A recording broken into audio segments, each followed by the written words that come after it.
I have news,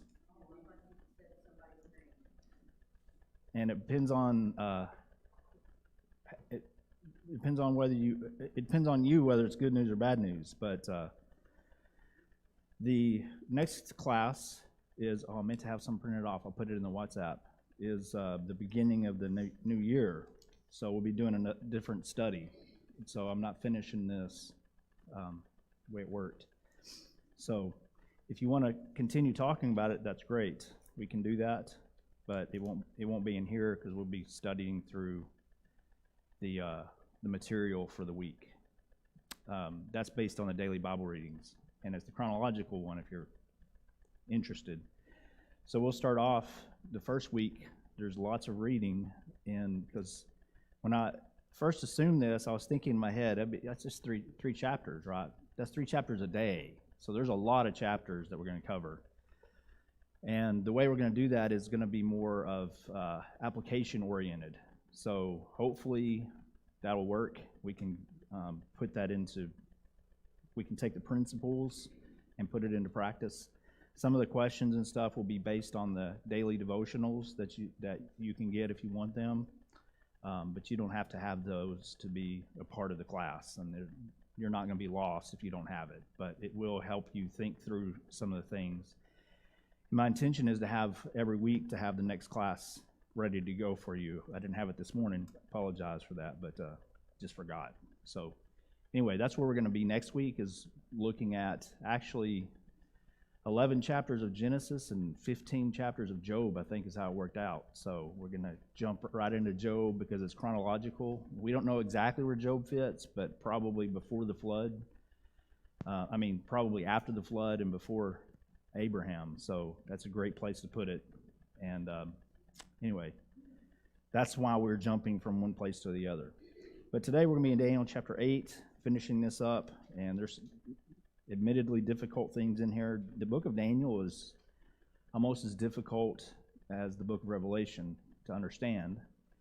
And so I don't have any problems saying I don't know, and I've said it a lot in here, but there are some things I don't know how to answer. Some of this, you can look at history and find out answers to this. Some of this, that's why I've been spending a lot of time talking about context based upon the beasts, based on different time frames that are mentioned here. We need to keep things in those time frames because we don't want to come up with wild theories. What we tend to do, I don't say we, what people tend to do when they're reading this in the book of Revelation is they look around and they think, okay, here are the events that are going on today.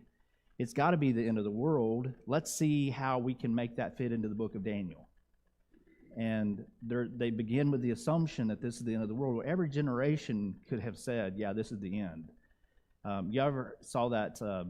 I saw a quote one time that was talking about how terrible the new generation was and how rebellious they were, and we just can't. I don't know what this world is coming to, and it was written like 600 years ago, right?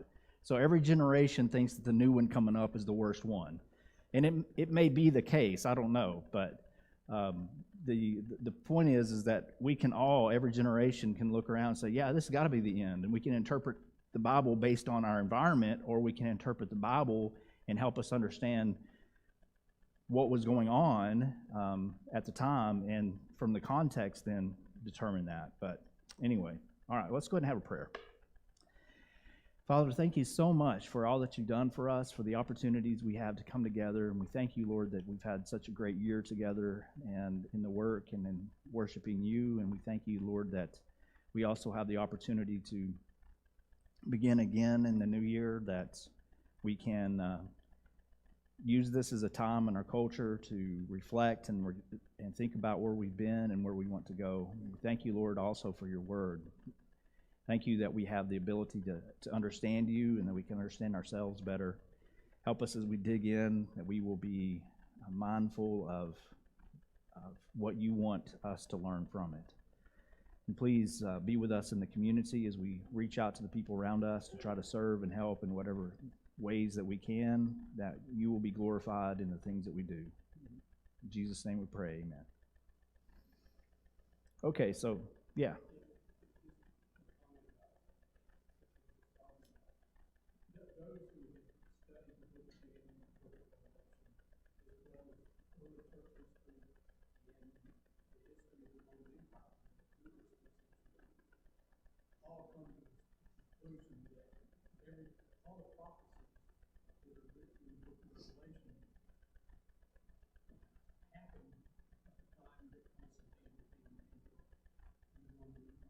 Yeah, I firmly believe that.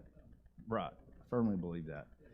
That the only thing that's not there that hasn't been revealed is the second coming, and yeah, and even that in some passages sounds like second coming and may not even be talking about the second coming, but that's why it makes it difficult. But you're right, I think it has all been revealed. This stuff has all been settled, and even in the last chapter, chapter 12, talks about it seems like the end of time. I think it could be seen as that. It also could be seen as the time of the Messiah who came, who brought redemption and remission of sins. I mean, the book of Ezekiel has the valley of dry bones, things like this, that people apply to the end of time, but he actually is talking about the resurrection of people spiritually and going into the church. And so there's a lot of things that could be said about that. And the questions, if you have them, we have number 8. It says, number 7, verse 9. One of them, out of one of them came a little horn which grew exceedingly great toward the south, toward the east, toward the glorious land. All right, so the question was, and it's not the same in every translation, but what is the glorious land? That would be Israel. And so if we're going to look at the idea here, is that this notable horn came up from which animal? Verse 8. This was the male goat that grew great, and we settled on the fact that this male goat, this was Greece, and it had one horn, but that large, which was Alexander the Great, when that horn was broken, in place of it, 4 notable ones came up toward the 4 winds of the heavens. So that was actually mentioned in the previous chapter, that this was actually a 4-headed beast. I can't remember what was it, a leopard with 4 wings, and it had 4 heads. Well, that's the same time frame. So this is talking about the Greeks. This is talking about Alexander the Great, and during the time of that empire, before the Romans conquered them, we have this little horn that rises up, and it causes all kinds of trouble. And it says it grew exceedingly great toward the south, toward the east, toward the glorious land. Okay, so this is the focus of this one is toward the south and the east, and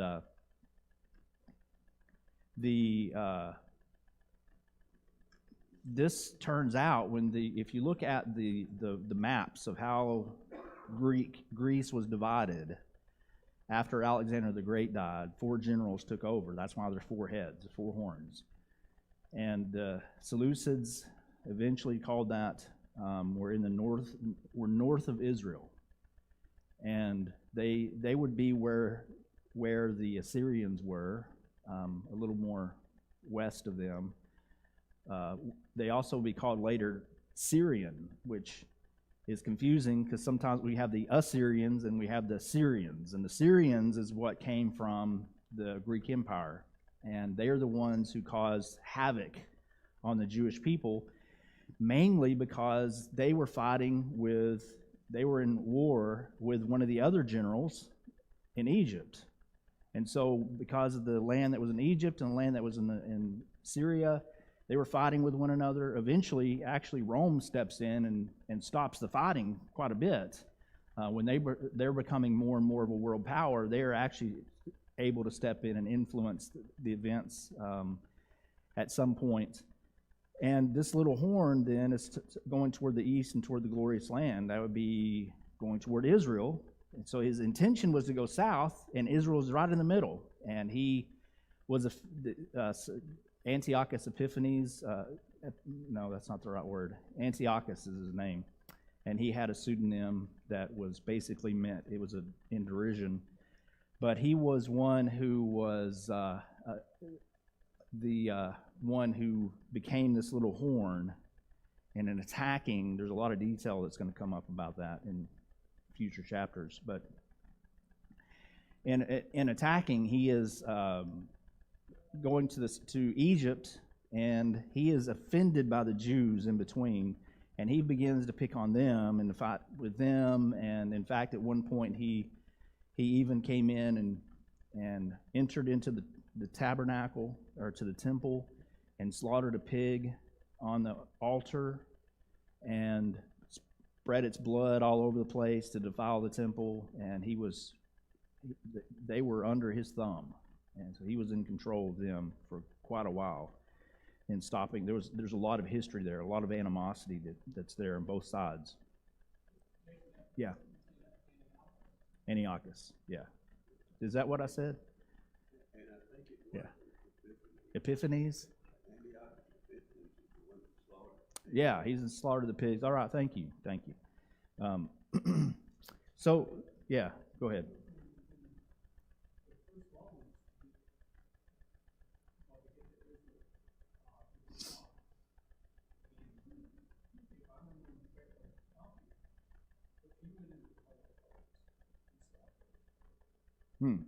Okay, very well could have.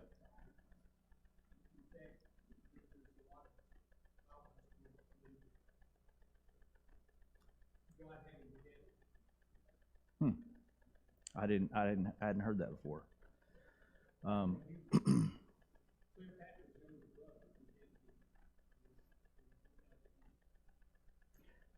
One of the neat things about this part of the history is that we have more and more historical documents outside of the Bible that can give us even more light. We probably need to have a class one day on the time between the Testaments. That would be it's a really interesting passage, but it's really hard to teach in a class because there's no Bible, because there's nothing in between. You could use Daniel a little bit, though, for that.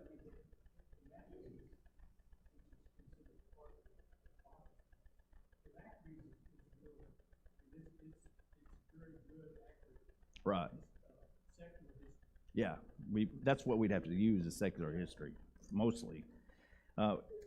Like I said, we can use Daniel, but Daniel's is it's apocalyptic, right? It's figurative language and a lot of that. But there's a lot of things that happen with that. So if you look in verse 10, it grew up to the host of heaven. This is that little horn. It cast down some of the hosts and some of the stars to the ground and trampled them. All right, so this is a man who has great power. If you look in, let's see here, Daniel chapter 12 in verse 3, we get a little bit insight that could at least explain some of this a little bit. He says in verse 3, "Those who are wise shall shine like the brightness of the firmament, and those who turn many to righteousness like the stars forever and ever." So if you base it on that, then we can at least say the people who would be considered stars are the people who were righteous and holy people. I don't know if that's the intention in chapter 8, because it can change, but it seems like if you're casting down stars, we're talking about people who are great. We're not talking about literally casting down stars, right? It's so funny when the people interpret the book of Revelation, they say, oh, there's stars that are going to fall to the earth. And like, you realize how big those things are. There wouldn't be anything left if one star came. It's much bigger than what we have, unless it's a planet, but those are not technically stars. Anyway, this is not something that's literal, and we're talking about people who are being cast down, and it grew up to the host of heaven, and it cast some of the host and some of the stars to the ground. The host of heaven can also doesn't have to be a reference to heaven itself. It can be a reference in the spiritual realm. It could be talking about people who are even evil in that realm. Book of Ephesians talks about that. We don't wrestle with flesh and blood. We wrestle with principalities. That's the idea, and he calls them in the heavenly places. So that's a big part of what the book of Daniel is about, a big part of what the book of Revelation is about, that we have the spiritual battles that are going on. And here's the thing about spiritual battles. We fight a spiritual battle, but Satan does not fight us on the spiritual front. He fights us physically, usually. Or at least we see that in the book of Revelation. When he attacked the Christians, the reason he was persecuting them they had all kinds of reasons for it and excuses for it, but ultimately it was because of what they believed and what they taught. And when the Romans attacked, they thought that they were doing a good thing. So the attack was something that was a physical attack, but it was a spiritual underpinning. And that's very much what happens in the world around us. What can Satan do spiritually against us? I mean, nothing. He can tempt us, right? And he does do that quite a bit. And there are plenty of people who have fallen to his devices, and we are not unaware of his devices. But if he's want to make that's a long-term strategy. His strategy for you long-term is he's going to eventually get you to walk away from the faith. That's what he wants from you, and he's going to do everything he can to get you there. But if you want to do something quickly in a short term, you can't do it spiritually. You're going to have to do it physically. So he's forcing the issue. And in the book of Revelation, it talks about the fact that, we're going to actually get into that next week. It talks about the fact that Satan was cast down out of heaven, and he realized he only had a short time. And so what does he do? He incorporates the armies of the world to get into the spiritual battle. So they're fighting a spiritual war with physical means, which is crazy, but it's his only option. And it's not crazy in the sense that it actually works to some degree, because if you are fighting, people are standing opposed to you physically, you got some really difficult decisions to make. And what you're focused on will determine what that decision is, right? If you're focused on the physical, you're going to go with the physical threats, or you're going to be changed by the physical threats. But if you're looking at the spiritual, it won't have anything to do with you. Do what you want to this body, right? We're going to go to heaven. That's the idea. So anyway, this is what we can look at in chapter 8 and verse 10. And it says, number 9 says, who or what cast down the stars? This is be that one who grew powerful and strong, and which I believe is Antiochus Epiphanes. And it could be his reign. It could be him personally. I don't know that, but very well could be any of those. And look at verses 11 and 12. What else did the little horn do?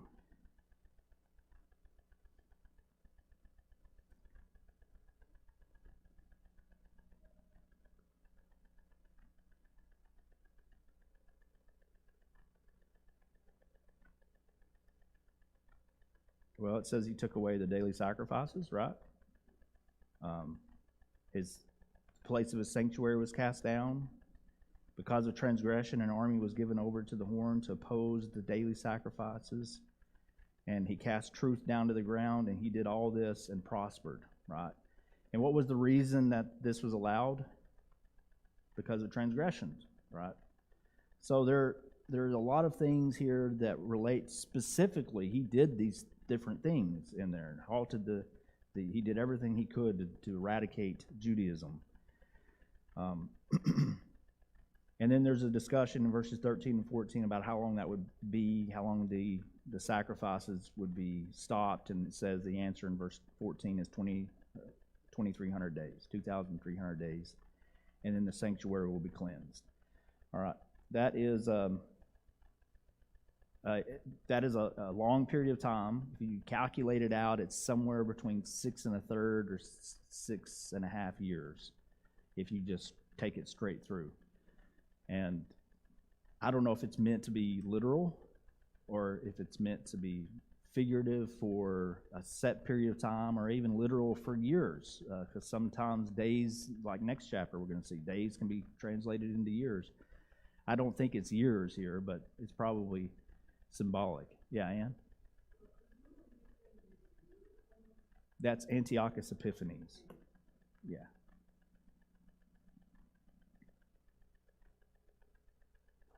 But the 2,300 days represented a time when the sacrifices were stopped. And that doesn't literally necessarily mean that the sacrifices were stopped a full 2,300 days. It could also simply be a time of a reference to the time that time period where the Jews were not allowed to sacrifice, or there's great opposition to them and the problems that they're facing from Epiphanes, or whoever would be picking up the reins whenever he left off.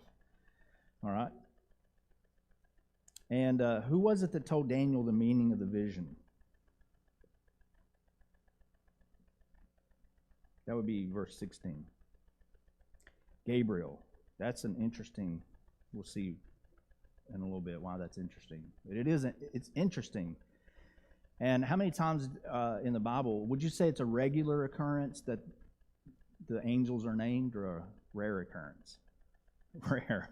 Yeah. It's very rare. And there may be reasons for that.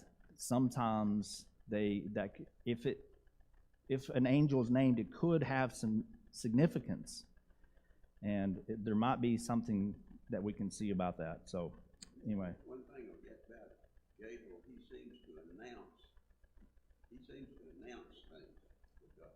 Yeah, right. He's like a spokesman, I guess. Yeah. Right.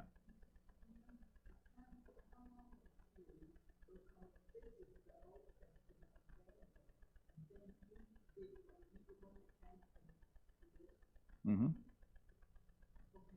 And Mary. Well, from this, we're looking at probably 400 years, somewhere around there. Sometimes when they That's rounding it up. specify these like this 2,300 years, that can be just a long period of time. Right. Yeah, it can be that. Necessary. Yeah. And that's one way of looking at it. We have to take that in consideration. And it could be literal, talking about, because if you divide it up into years, it's 6 1/3. Well, it depends on how you calculate, because how many days are in a year? 365. But the Jewish calendar had 360. So do you go by the Jewish calendar or other calendars? I mean, so if you do it by 360, it's about 6.5 years, I think. I don't know if that's significant or not. Number 6 is used a lot, but 6 years and 6 months, I don't know if it matters. Okay, so Gabriel is the one who told him the vision. And then look at verses 17. It says, "So he came near where I stood, and when he came, I was afraid and fell on my face. But he said to me, 'Understand, Son of Man, that the vision refers to the time of the end.'" Okay. Now, does it specify what the time of the end is? Does it specify what end is being considered? No. It just says the time of the end. The end of what? Right? We can make assumptions, right? The assumption that a lot of people make is that this is the end of time. It's got to be. I mean, he says it's the end, so it has to be. Well, couldn't it be the end of the Grecian Empire? Toward the end of this is when these things happened? Yes. It could also be a reference to a time when the Jewish economy was coming to an end. When did the Jewish economy come to an end? AD 70. Yeah, ultimately that's when everything stopped. Now there was the giving of the new covenant was ratified, or was set in place at the death of Jesus. It was ratified, so to speak, in Acts chapter 2, and there was 30 more years before, or 40 more years before the destruction of Jerusalem. There's a 40-year gap there, which is incredibly, if you think about numbers in the Bible, the number 40 is a very significant number. It's used in a lot of different places for a lot of different things. And interestingly enough, how long was it that the Israelites wandered around in the wilderness? 40 years. And so when was the law of Moses given in relationship to their entrance into Canaan? 40 years before. So it was actually a 40-year gap between the giving of the law of Moses and the time it was actually starting to be enforced, because you can read passages, which we'll see, passages in the Old Testament that indicate that while they were in the wilderness, they didn't do a lot of the stuff that the law of Moses commanded. In fact, when they crossed over the Jordan, one of the first things they did was go circumcise all the males. Well, they're supposed to have been cut off if they weren't circumcised after the 8th day. But they didn't do those kinds of things. There were a lot of things that they didn't do so there was a time of transfer, right? What was the rule before the law of Moses was enacted? What was their rule of law? Patriarchy. Yeah. So the heads of the clans ran the families, and that's how things were run. We assume that when they left that it stopped, and Moses was the one who was in control. Yes, he was in control, he was in command, but there was that great hierarchy, and they started putting things together. This is one of the reasons, remember when Jethro came to him and said, Moses, you're wearing yourself out, you need to assign people? Well, he was assuming that all the families were taking care of themselves. That's really, we got 2 million people, that's the only way it could have functioned.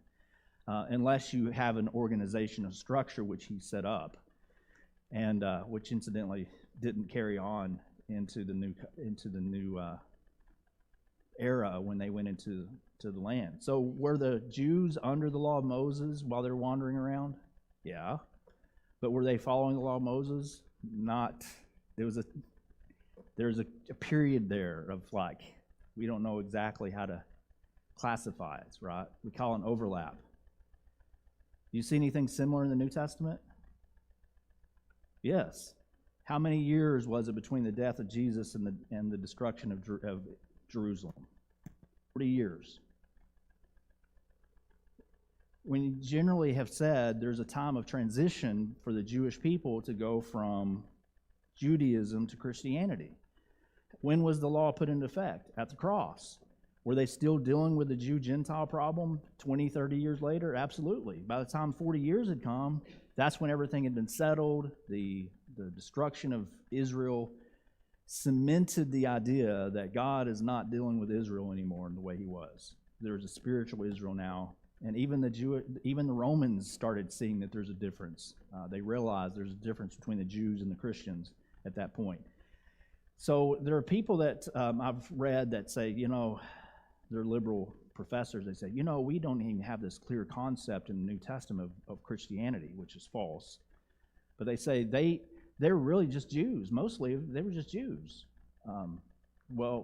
There is some legitimacy to that statement because there's a lot of overlap in history of that 40 years, and they're trying to figure everything out. And the Holy Spirit was sent to them to what was he sent to do? To remind them of the things that Jesus taught them, and to do what for the apostles? To guide them into what? All truth. And how long did that take? It didn't take a day. It took a long time, right? So anyway, we have this transitionary period, which I believe comes in chapter 9 when we're talking about the 70 weeks prophecy, which I'm kind of sad we can't get into, but that's okay.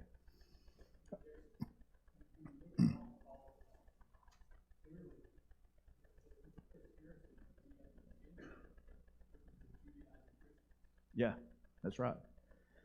And you can't, to some degree, you can't blame those people because they're hanging on to what they believe they should be doing, but at the same time, they need to open up and recognize that what Paul was doing was the truth, right?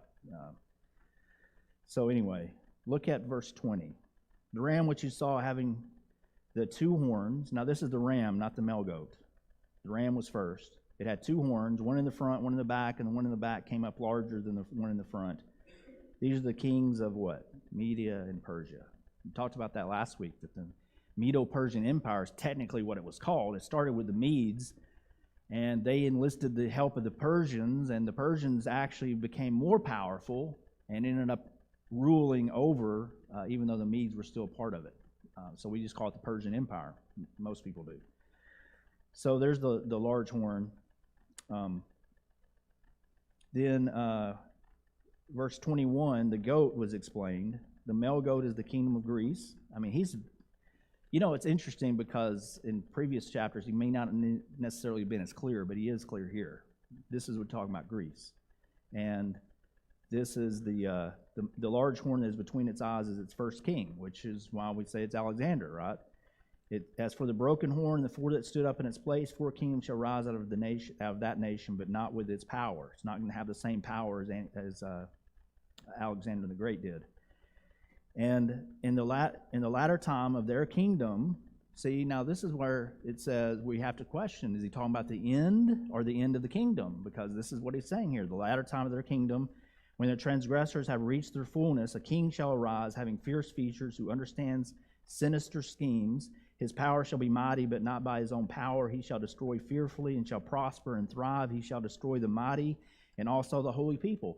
That's a clear reference to what we've been reading before. It's similar ideas of this man is what he's doing. It's just not, he's not saying he's casting down stars. He's casting down powerful people that he's saying here.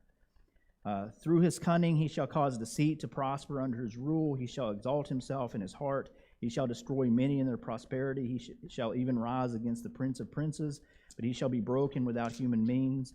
And the vision of the evening and the morning which was told is true. Therefore seal up the visions, for it refers to many days in the future. All right, so it's a little more clear when he says it in this section. So this is talking about at least in my understanding, in chapter 8, all these things that are being talked about with this little horn this is all related to the end of their time. And I don't know exact time frames, dates, things like this, but it seems to be he's talking about the end of the Greeks, the Grecian Empire. Okay, so if you look at, let's look at number 20. Who are the holy people in verse 24?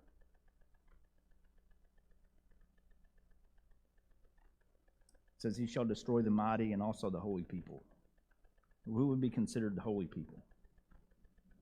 Israel, yeah. So he's going to have quite a bit of power, and there was lots of destruction, a lot of death came from him. That's why he was hated so fiercely for so long. All right. And it says in verse 26, here's an interesting passage, part of this. It says that the vision of the evenings and the mornings which was told is true, therefore seal up the vision, for it refers to many days in the future. All right, what is the vision of the evenings and the mornings refer to? That actually goes back to verse 14. For 2,300 days. The word, I have a footnote that says literally evenings and mornings. Then the sanctuary shall be cleansed. All right, so there's a time frame, and it says this is going to happen later on, but it's still somehow related to the Greek Empire. It's interesting. It says it refers to many days in the future. What was he told to do with the information because of that? Because it was so far in the future, what was he told to do with it? Seal it up. What does that mean?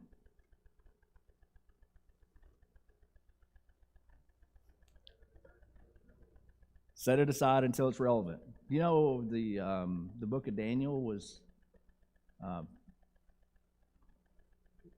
existed during the time of Jesus. So was it sealed at that point or unsealed? Unsealed. Yeah. But this is something that's going to come in many, many days. I don't know when, I don't know how the history of this works. But all I know is when Jesus was on the earth, he quoted from Daniel. And so this is relative because it's important. I'm establishing a baseline here. We're going to look at some ideas for this. In what kingdom was this little horn to rise, and what time frame of that kingdom? Well, we've already answered that a couple times, right? Greece, the Greek Empire. And from the time of Babylon's last king, this is Babylon I'm talking about, to the part of the empire related to these prophecies was approximately 430 years. That means the latest these things could be fulfilled was 430 years after they were given. Would this be called many days in the future? Would you call 430 years many days or a few? Many. Yes.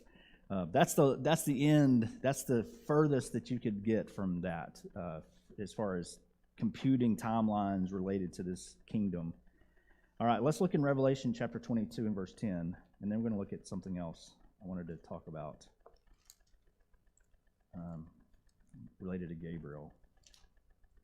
Revelation chapter 22 and verse 10.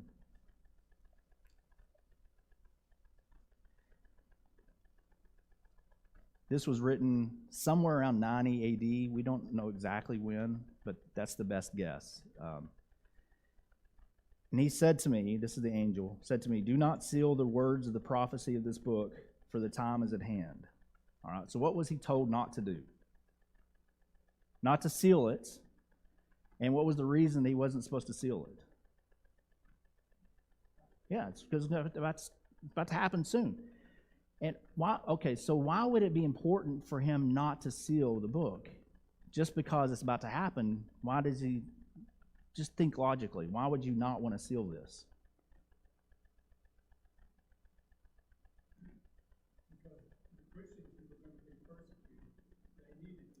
They needed to hear it, yes. If you seal it away, then after they go through all the problems they're going to have, that all these things happen, then they find the book, like, why didn't we have this to begin with? Because it is designed to help them see how to get a clear path through the persecutions they're about to face. This is talking about the book, and he says the time is at hand. And there's so many people that says, well, the time is not at hand when he wrote it. He just meant it was coming quickly. Well, it's pretty obvious by this. We can at least say it was less than 430 years because Daniel was told to seal it because it was 430 years away at most. So this is talking about stuff that is happening very quickly for them, very soon. That one of the reasons that we can look at this and say this is talking about current events in the first century, not current events today. So just a little bit more of a, some people say we can't understand anything. Yeah, we can understand a lot of Revelation. Not all of it, maybe, but we can understand a lot. Enough to see that this is talking about, and when you have the baseline of understanding that Revelation is talking about something that's clearly for the first century Christians, it will help you interpret it much easier than trying to find, what some people do. Search the newspaper articles to find ways to stuff it into the book of Revelation. That's certainly not what we should be doing. You notice every time that something happens in the land that they call Israel today, all of these preachers begin to have these books about the end time. That's right. Israel. And, we look at the mark of the beast. That's another one. When I was growing up, the mark of the beast was barcodes. We're going to have barcodes on our right hand and our forehead. And so Satan knows who his people are. And then it was the microchips. Now it's AI, by the way. It was, 4 years ago, it was Trump.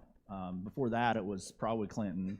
I mean, we can make it say whatever we want to, right? What were you going to say?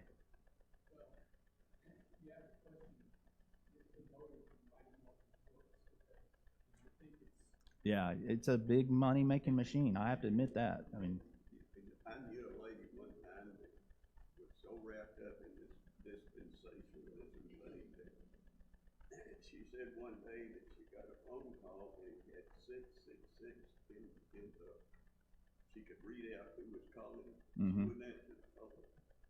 Yeah, I knew somebody that. It gets so ridiculous. Yeah, somebody did that. I was working at McDonald's when I first got married, and the cash register came up to 666 on the one order that they made, and they would not pay for it. They said, I have to order something else. I have to add to it because I don't want that number. I'm like, okay. Yeah.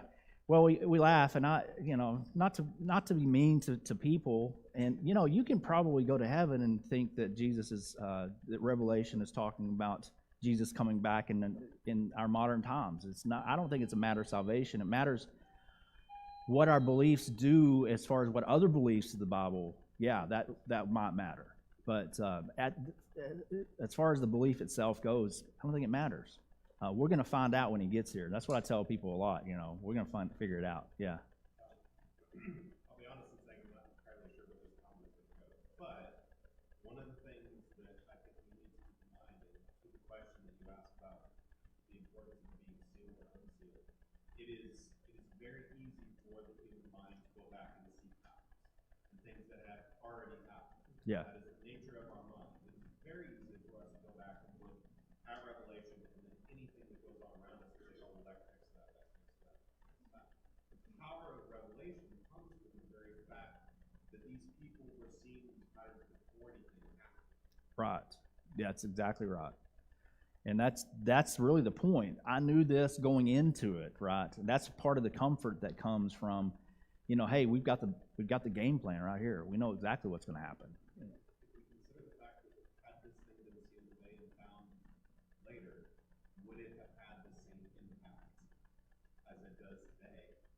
Right. Yeah, that's a good question. If that had been sealed and then we found it later, it wouldn't have helped the people then. And we probably would have had doubts about when it was written too, right? We'd have been like, well, that was written obviously afterward because look how correct it was. Yeah.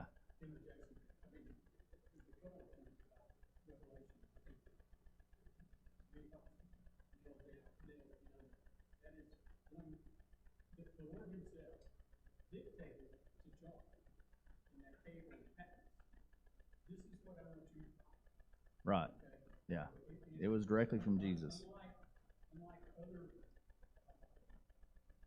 books in the Bible, which were inspired by the Holy Spirit, this came directly from the Lord Jesus. Mm-hmm. Yeah, that's true. John. And it's written in apocalyptic literature, and so that the Christians would understand. Yeah. What I think they would. and the Romans who were going to persecute him. Yeah. The greatest thing for us to know about Revelation is we Christians win. Yes, that's true. That's the point. We win. Yeah, that's true. And you know, I didn't mean to jump into Revelation, but it fits so much here in the process of talking about this. Daniel chapter 8 is not about the book of Revelation. It happened related to the Greek Empire.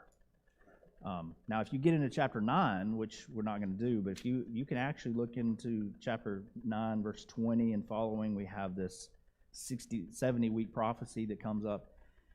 You know, I don't know how to interpret that except there is a way of looking at it where you can show that if you take a day means a year, you can calculate to the very time that Jesus is baptized. That you can actually see those numbers, and then 40 years later we have the destruction of Jerusalem. So there's a lot that could be said about that. Didn't want to get into it. I wanted to think about for just a minute Gabriel.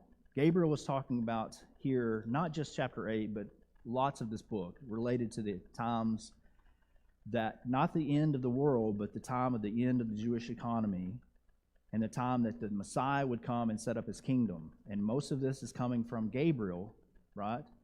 So what significance is it that we have in Matthew and Luke, actually, we have Gabriel appearing to John's parents, Elizabeth and Zechariah.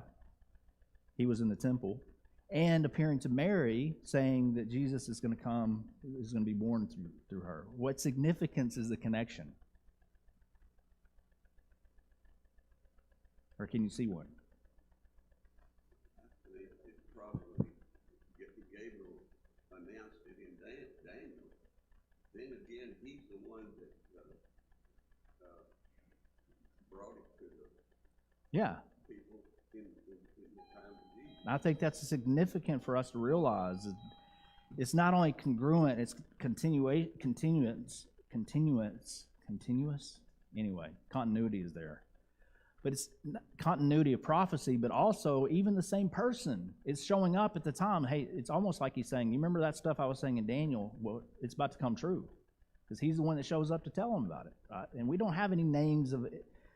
We have Michael, and I think we might have one other one. I can't remember, but not many. The Jews named a lot of them, by the way, but not in the Bible. So anyway, thank you very much for your good cooperation with that.